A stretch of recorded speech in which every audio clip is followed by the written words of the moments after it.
Hello and welcome to Team Droneit's review of the Diatone TMC Airblade. This is a 3-inch 4K 4S freestyle drone. Now, before we go into the review, I just want to explain why the video is not in 4K, it's only in 1080p, and that's simply because I had some trouble uploading the files to YouTube and getting great video results in 4K.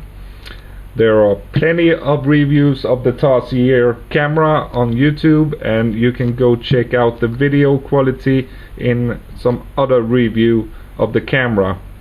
This review is going to focus on the drone, the components, and how it flies, and that's it. So if we begin and take a look at the frame, you can see it's a classic freestyle design.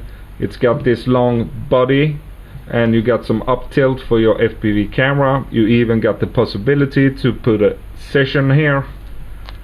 In the back here we got this nice TPU mount for the FPV antenna. If we take a look underneath, we can see that the arms are connected 2x2. You got some nice metal covers here, and the screws are really nice screws, and I like the design of those. The frame feels really sturdy and good, and I believe it will take an impact like a champ, and I really think this is a both good looking and strong frame, and I can't see any big problems with it.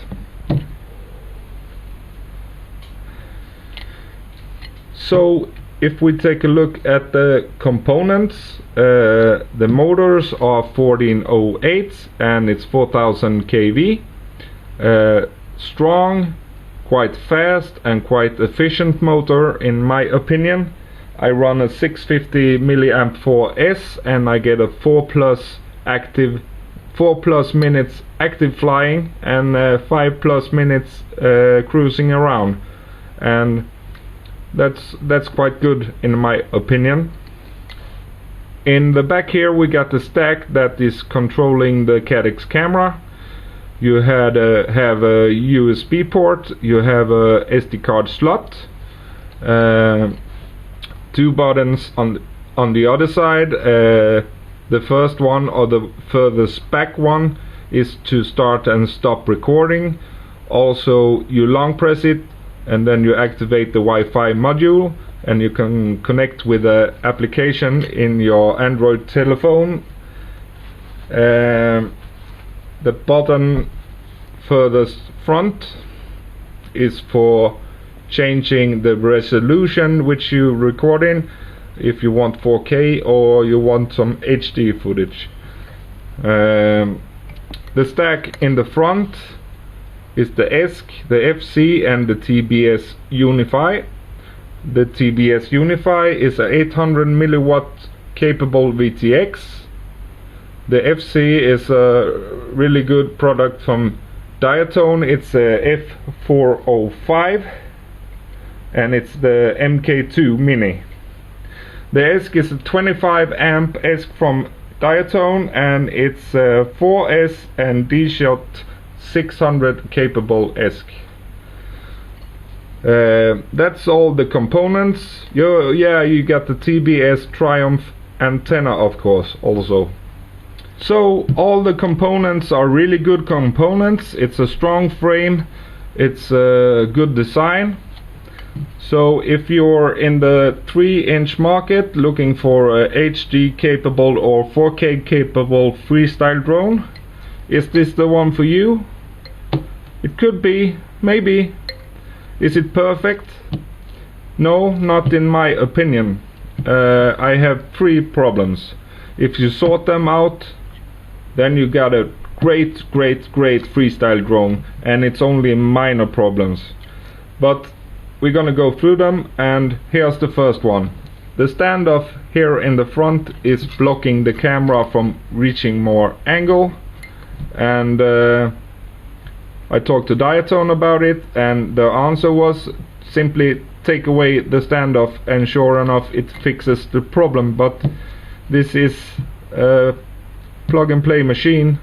In my opinion, the factory should have taken care of this. In my opinion, they even should have redesigned the camera plate. We don't need a session mount. It can't be too much job just making a new camera plate for this drone that's fitting the Tarsier in a good way. That's my opinion. Problem number 2, the antenna mount in the back. It's a great antenna mount. It protects it very good from branches and everything, but the position is terrible. When you put your battery on top of here, the antenna is blocked by the battery. So I actually lost picture twice, flying this back towards me and losing picture. And half an inch higher antenna would have solved the problem. If you tilt the copter a little bit, it would have cleared the battery, no problem. Also, this is a minor problem. You can fix it, of course. So problem number 3 was the pitch tune. Now, first of all, I contacted Diatone and Carl Junchi, and he suggested 2 changes: the propellers and the Betaflight firmware. The propellers is HQ3x3x3, and the firmware is 3.5.7, and after that it flew a little bit better, but only a little bit. So I moved on to some pitch tuning, and I'm no pitch tune master at all, so it flies now much more better, but not perfect. But with a little more time and a little bit more work, I think I will have a quad that flies amazing. So last of all, what is my thoughts about this beauty? Now, is it the one for you to buy? Is it the perfect one? Maybe, or maybe not. You see, if you don't mind those 3 problems, and if you don't mind doing some PID adjustments, it might be the perfect one for you. After tuning it, I really fell in love with it, and I actually think it's a very good drone.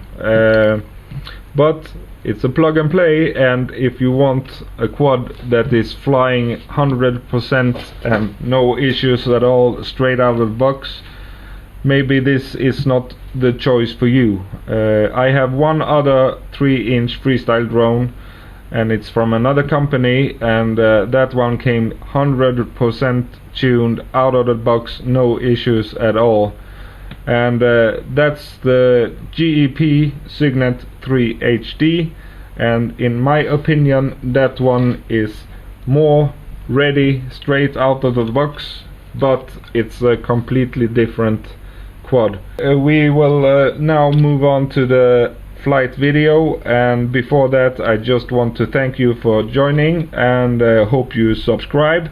There will be more reviews in the future, and happy flying. Thank you. Goodbye.